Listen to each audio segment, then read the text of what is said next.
Welcome friends, please remember on this channel I usually post more advanced math videos. We're going to do a power series representation for 1 over x minus 2 multiplying x minus 5. So how do we think about this? Well, let's just break it down as follows. First we're going to do a representation for 1 over x minus 2. And then separately we'll do one for the next one. But for now, for this one, you would have 1 over negative 2 plus x. And then negative 2 can be factored, so you're going to have 1 over negative 2, and then within the brackets there, you would have, let's see, 1 minus x over 2. So we want it in this form because then this can be plugged into the basic model, right? And what I mean is it's negative 1/2, and then the summation here, that goes from 0 to positive infinity. Sorry about the appearance of that sigma there. And then x over 2 raised to the n this way. Okay, let's clean this up a little bit. So, of course, we can just send this over inside. So we're going to have the summation from 0 to positive infinity. And then the negative will keep outside.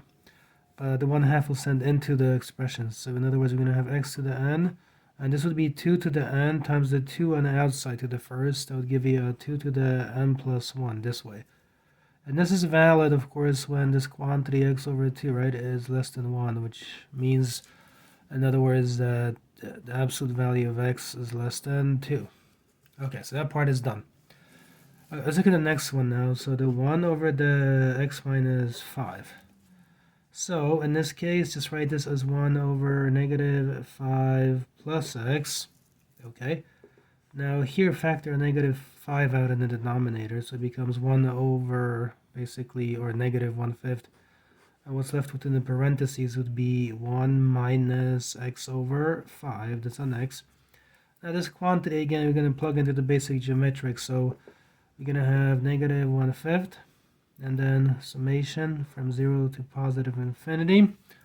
Okay, and then this is going to be x over 5 to the n. And as before, we're going to take this 1/5, right, and just, send it into the parentheses there. So it's going to give us negative. I think I missed a negative here outside, okay? Just write that in there.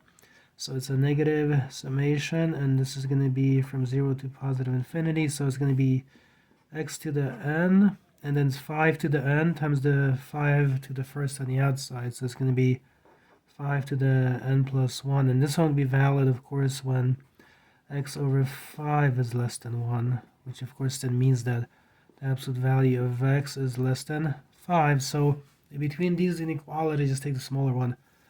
In other words, this one right here, okay? X is less than 2. Now, we're not done yet. You see, we have to somehow relate it to this expression here. Okay, so let's take our 1 over x minus 2. Okay, multiplied by this x minus 5, and we're going to do partial fractions, so it's going to be a over x minus 2 plus b over x minus 5. Alright, that's how we can handle this. So, let's see. Multiply everything by x minus 2 times x minus 5. That's going to leave a 1 on the left. On the right side, when you multiply, x minus 2 will cancel, leaving a times x minus 5. Right, and x minus 5 will cancel the x minus 5, leaving b times x minus 2. Okay, so plug in, for example, x equals positive 5. When you do that, you're going to have 1 is equal to b times 5 minus 2. So what is that going to give us?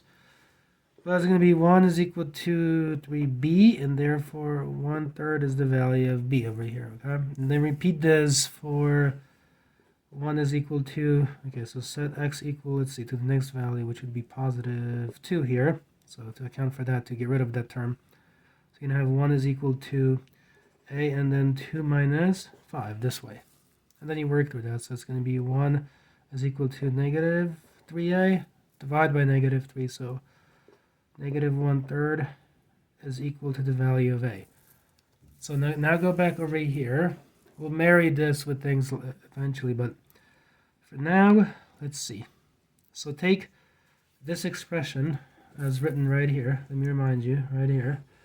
Take this and we're going to recreate it as follows. So 1 over x minus 2 times that x minus 5, you're going to recreate as, okay, so what is a? Now a down here, remember, is negative 1/3. So it's going to be negative 1/3.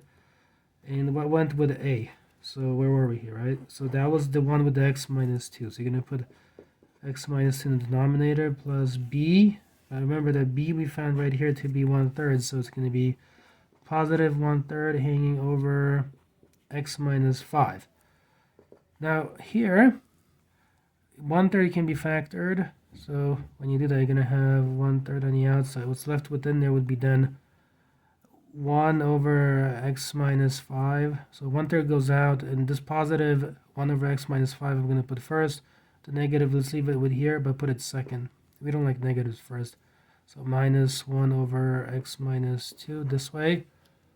All right, and then you continue, so it's 1/3. But we have a representation for 1 over x minus 5, right? Where are we here? So be careful. So the representation for that is this quantity right here, see? So it's going to be the negative summation from 0 to positive infinity of x to the n over 5 to the n plus 1. And we have a representation for this one also, so minus. And the representation for this part, sorry about that. Be careful, because it includes that negative right there. So be careful with that negative. It's going to be minus a negative to give you a positive there in the middle. Okay, and then the summation that goes from 0 to positive infinity of x to the n over, let's see, 2 to the n plus 1. And lastly, again, I don't like this negative here, so maybe just write it as 1/3. Okay, in the summation. And this, let's say, put this as 1 over 2 to the n plus 1 from 0 to positive infinity this way. And put that second one, so you can put the negative on the inside if you like, so it becomes minus 1 over 5 raised to the n plus 1. You notice further, or lastly, that right, this is x to the n here, and it's also x to the n here. So put that outside the parentheses this way. So in other words, here's all of the work from top to bottom. You should be able to see it all. And then our answer is this beautiful summation right here. So if you like math videos at this level of complexity, or at a similar level of complexity and so on, or more abstract math videos, please be sure to like and subscribe. I'll see you in another video.